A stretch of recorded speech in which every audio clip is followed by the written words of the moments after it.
بقانون المدارس اذا شخص غلط عليك لو اهانك انت لازم ترد له الاهانة بوحدة اقوى منها حتى تثبت للكل انه انت مو ضعيف، فما بالك ان كان هذا الطالب هو المعلم شخصيا. بهذا الفيديو راح احكي لكم قصة صارت لي بايام الاعدادية وهي ام الفيزياء، كراش وعدوتي بنفس الوقت، واللي بسبب كلمة صغيرة غيرت حياتي للابد حرفيا. تريد تعرف شلون؟ تابع الفيديو لحد النهاية، ولا تنسى تصبط هذا الفيديو بلايك واشتراك يلا خلينا نسولف.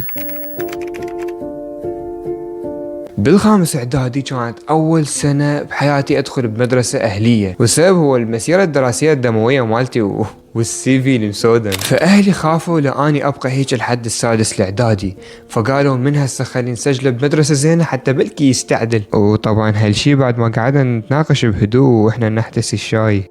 ما كنت ادري انه بمجرد دخولي لهاي المدرسة حياتي راح تتغير حرفيا، انه اني ودعت حياتي السابقة واحمد اللي اني كنت عليه هسه شوية وتعرف ليش. المهم اني داومت بهاي المدرسة، واللي اكتشفته انه معظم اللي بهاي المدرسة مدللين، معظمهم كلهم من عائلات زينة وغنية، واغلبهم تقريبا ولا واحد طاب بمدرسة حكومية، يعني بعدها لحمتهم حمرة. والمشكلة الاكبر كلهم شايلين خشمهم ما ادري على شنو. حتى اكو اشخاص انا كنت اعرفهم من زمان بالمدرسه اللي انا كنت بيها، بس من اشوفهم يسوون روحهم ما يعرفوني ويبقون يمشون ويا الطلاب الاغنياء اللي شايلين خشمهم لانه عندهم شله تلوك الهم. واعتقد لانه هالشي حسسهم بالتميز اكثر من ما يمشون وياي، ما ادري يعني. بس وراها تعرفت على شخص حاله كان مثل حاله بالضبط، اول سنه له بالاهلي وواحده كان قاعد، فقررنا انه نتصاحب. كان اسمه مصطفى، طبعا هو شويه اطول مني واسمر ونحيف كلش. المهم من هذاك اليوم وهو ابد ما يفارقني حرفيا، وين ما اروح هو لازق بيا. طبعا نهايه هاي الصداقه كانت جدا مأساويه. طبعا بمرور الايام الوضع بدا يتطور ويتعقد بالمدرسه. خليني اسولف لك شلون السالفه كلش حلوه. بالبدايه ام الاحياء كانت تقومنا على الاسامي وتسالنا طالب طالب حتى تتاكد اذا احنا نحضر يومي لو لا نغلس. فانا كنت طبعا من الطلاب اللي تغلس، واتذكر اول مره وقفتني قدام كل الطلاب حتى تسالني وتتاكد اذا انا محضر، وانا بقيت صافن بوجهها واتأتئ. حرفيا صرت مضحكه بذاك الوقت.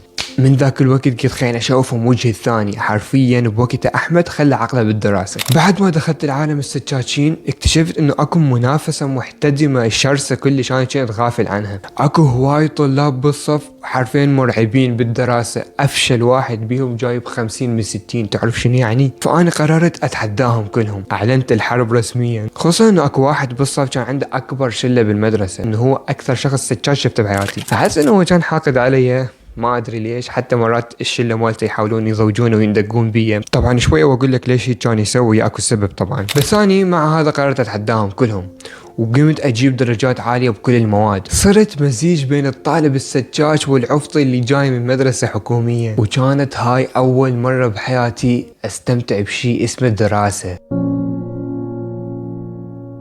اعتقد هذا الشيء بسبب هاي المنافسة، من تدرس وتتعب بالاخير تجيب درجة اعلى من منافسك تحس بنشوة، تحس بفرح. هذا يسموه الدوبامين الصعب. فصاحبي مصطفى اللي حكيت لكم عنه من شافني اني هيك مستواي يتطور قرر انه هو ينافسني همين، فانخلقت بيناتنا صداقة ومنافسة قوية كلش. طول اليوم نضحك ونسولف ونمشي سوا، بس بوقت الامتحان واحد يهدد الثاني وواحد يقول للثاني راح اكسر خشمك. وهنا شلتنا بدت تكبر. من صرنا نشد حيلنا بالدراسة صرنا اشهر ثنائي بالمدرسة، وصاروا هواي ولد يحاولون يتقربون من يمنا ويحجون ويانا. فانا شفت انه حتى نبقى عايشين بهذا المجتمع المدرسي لازم نكون حزب خاص بينا. فبدينا نقبل بالولد هذول لحد ما صار عددنا 12 ولد تقريبا. واخيرا بعد 3 اشهر من الدوام احمد صار عنده شله، والاحلى من هذا انه هو كان القائد مالتها. وشلتنا اللطيفه هاي كان عندها منافس اللي هي شله هذاك الولد السكاك اللي حكيت لكم عنه قبل شويه. فكان اكو بيناتنا مشاحنات، عركات بدرس الرياضه، نسوي فريقين، فريقنا ضد فريقهم وواحد يسحل الثاني. والسبب انه هذا الولد السكاك انا كنت اعرفه من الاول متوسط لحد الرابع اعدادي، احنا كنا بنفس المدرسه ونفس الصف، بس طول هاي السنوات ما جربت احكي وياه ولا جربت اصير صديقه. لا تسألوني ليش، ما أعرف ليش، بس أول مرة شفته بيها بالأول متوسط حسيت إنه أريد أمسح وجهه بالقمر، وأعتقد هو كان يحس بنفس الشيء. المهم هي كانت أيام حلوة من ناحية الشلة مالتنا، كنا دائما نطلع نفتار نسوي فعاليات كوما، خصوصا مصطفى اللي كان دائما وياي ما يفارقني، وين ما أروح يجي وياي. وهنا بدت القصة تتطور وتاخذ منحنى ثاني. حلو هاي منحنى ثاني. بهذيك الفترة المدرسة جابت مدرسين جدد بعدهم شباب وبيهم مطبقين، ويعني تعرف هذول المدرسين اللي هستوهم يريدون يتعلمون التدريس. ووحدة من هذول المدرسين كانت معلمة صغيرة هستوهي بدها تجي تدرس، وكانت تجينا بالفيزياء، راح اسميها ام الفيزياء. بصراحة هي افشل مدرسة شفتها بحياتي، ما كانت تشرح زين ابد، واعتقد حتى مرات انه هي ما فاهمة المادة نفسها، بحيث مرات نسألها اسئلة هي تظل صافنة، او مرات ما تريد تقرأ تعريف تنساه بالنص. بس انا ما كنت معترض الصراحة، يعني ما ادري ليش، بس يمكن كرشت عليها. لا يعني شوفوا، هي كانت صغيرة وحلوة يعني، طبعا عم انتهي منها، وانا كنت مراهق وبعدني قلبي يرتشيش واتقشبر بسرعة، خصوصا انه هي عمرها يعني 21 تقريبا وانا 18، يعني مو ذاك الفرق الكبير. المهم من اجت فترة الامتحانات الشهرية مال الكورس الثاني، بامتحان الفيزياء فقط 2 جابوا 100 من 100. الطالب الاول اني، والثاني هو قائد الشلة ذيك اللي انا حكيت لكم عنه، وهاي كانت الانتصار الكبرى على مصطفى وبقية السجاجين كلهم اللي بالصف. كانت كسرة خشم معدلة والله. فأم الفيزياء حتى تكرمنا وتميزنا عن البقية، اعطتنا شهايد مال التقدير، واللي هي هاي ادري يعني اختي الصغيرة مشخبطة عليها وخربتها، وهم مضطر اغطي اسمها واسم المدير، بس تعوف كل هذا وركز على كلمة اميري.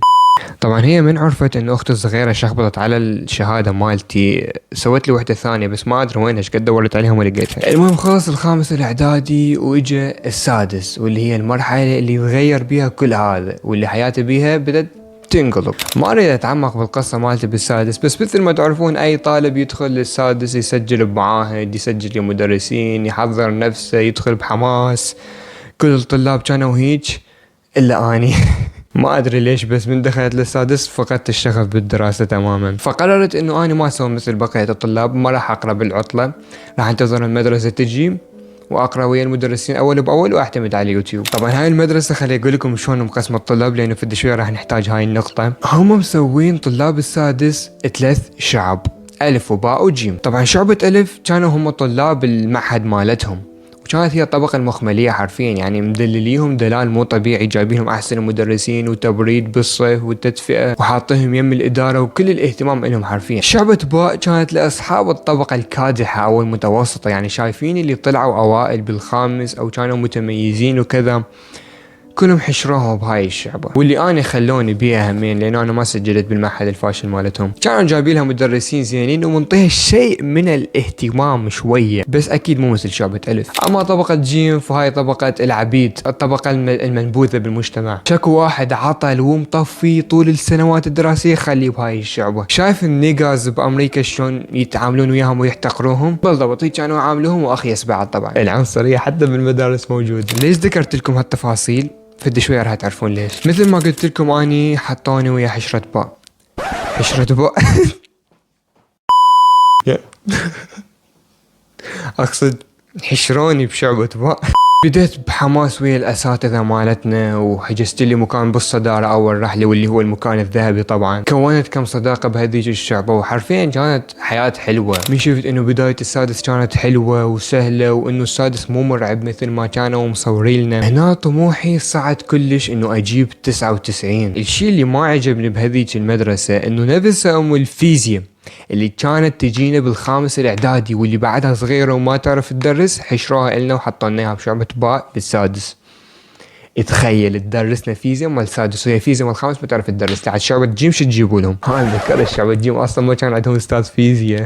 اعتقد لانه مدرسة اهلية، وهاي المدرسة انا اعتقد انه كان عندها قرابة بالمديرة مال المدرسة نفسها، فكانوا يلصقوها باي مكان. بس باختصار هالمادة كلش انا عانيت منها، فقررت انه ادرسها على اليوتيوب. وبداية السنة ما كنت اعرف اي استاذ فيزياء زين، كلش عانيت منها لحد ورا نص السنة. مر على بداية السادس شهر تقريبا، ولحد هاي اللحظة كان كل شيء لطيف وحلو، والحياة تمشي بسلاسة، سلاسة و4 بعد ما تنعاد والله.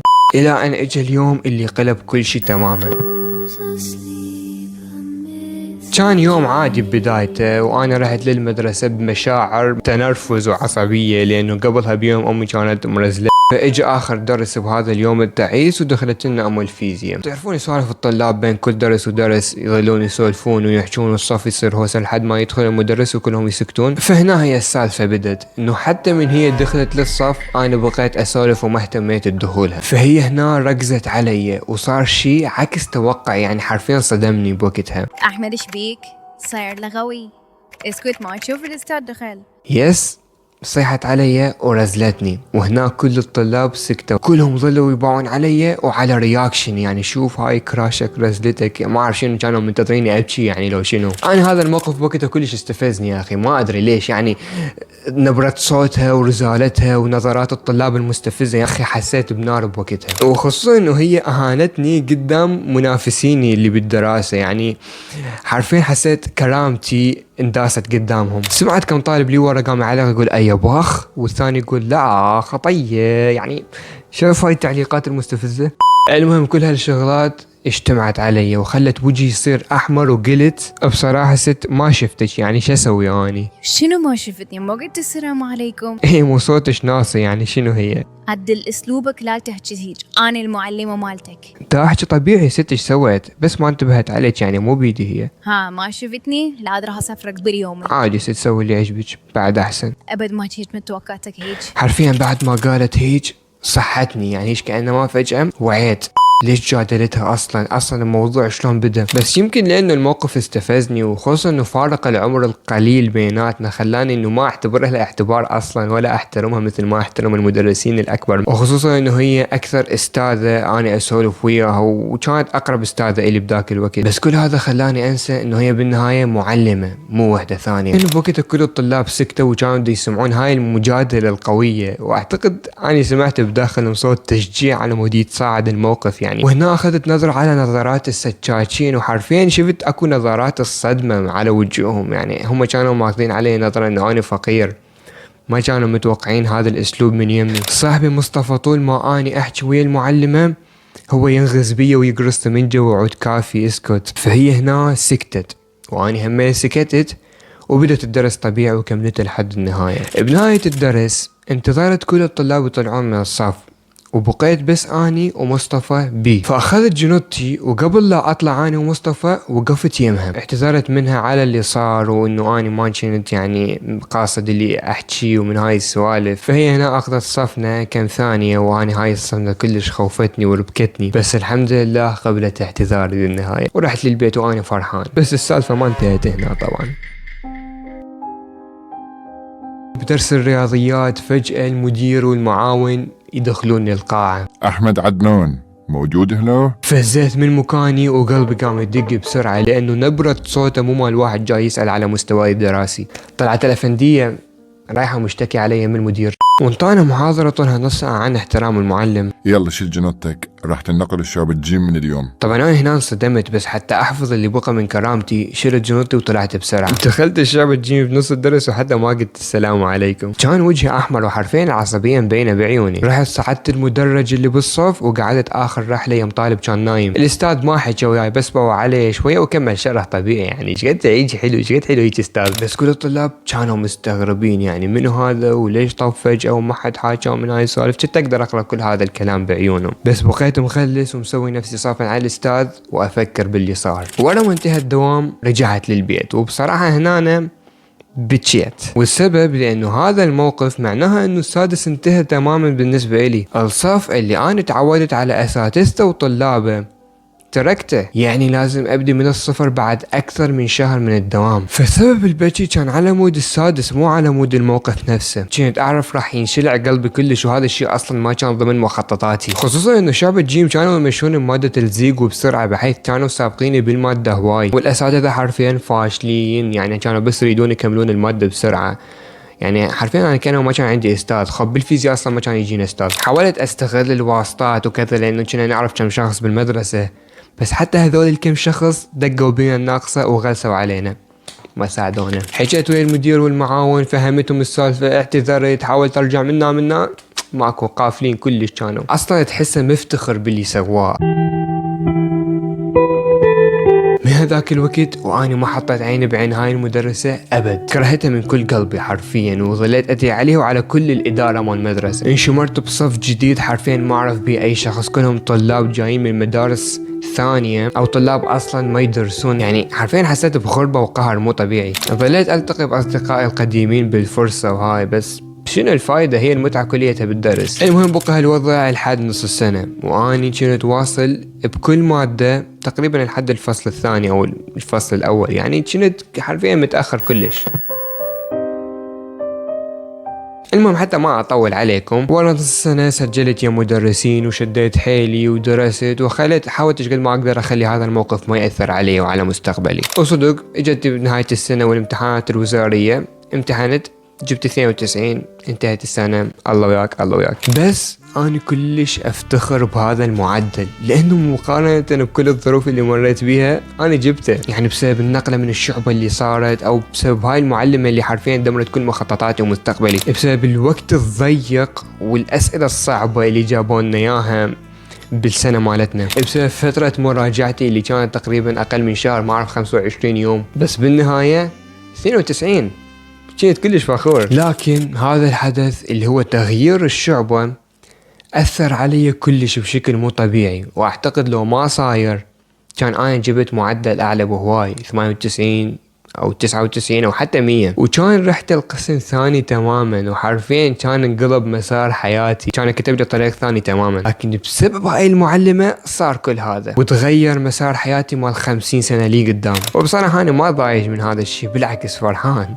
لأنه أنا لو جايب معدل عالي اكيد راح اروح لوحده من هاي الاقسام المحافظه، طبعا صيدله، اسنان، هاي الكليشه التعبانه. تعرفون هاي الاقسام اصلا صارت طرش حتى ما بيها تعيين. فبالنهايه الله كتب لي احلى قسم بالعالم، البصريات. حرفيا يعني عوضنا بيه، يعني قسم دراسه سهله لطيف بمستقبل. فهسه انا كلش فرحان بيه، والحمد لله انه اني حصلته. وعسى ان تكرهوا شيئا وهو خير لكم. ما اعرف اذا اكو حكمه او عبره من هاي القصه، بس اعتقد ان العبرة هي انه اذا انت صار لك شيء وظنيت انه حياتك اتدمرت وانه هي هاي نهاية الدنيا، لا تزعل، وتأكد انه رب العالمين ضامن لك الاحسن من يمه، ومختار لك طريق احلى من اللي انت اختاريته بهواي. انت بس اصبر وتوكل وعوف الباقي عليه. المهم انت شنو اصعب موقف مر عليك بمسيرتك الدراسية كلها؟ اريدك تكتبها بالتعليقات حتى كلنا نقرأ ونتفاعل وياك ونتعلم من قصتك. اذا وصلت لهاي الثانية من الفيديو فيعني انه انا نجحت انه اجذب اهتمامك طول هاي الدقائق، لانه هذا حرفيا فيديو طويل. فاذا انت وصلت لهاي النقطة يعني حرفيا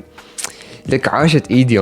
يعني هذا الفيديو عجبك فلا تنسى تصمت هذا الفيديو بلايك معدل، وبطريقك اشترك بالقناة وانضم لعائلتنا المتواضعة. وشكرا على وقتك.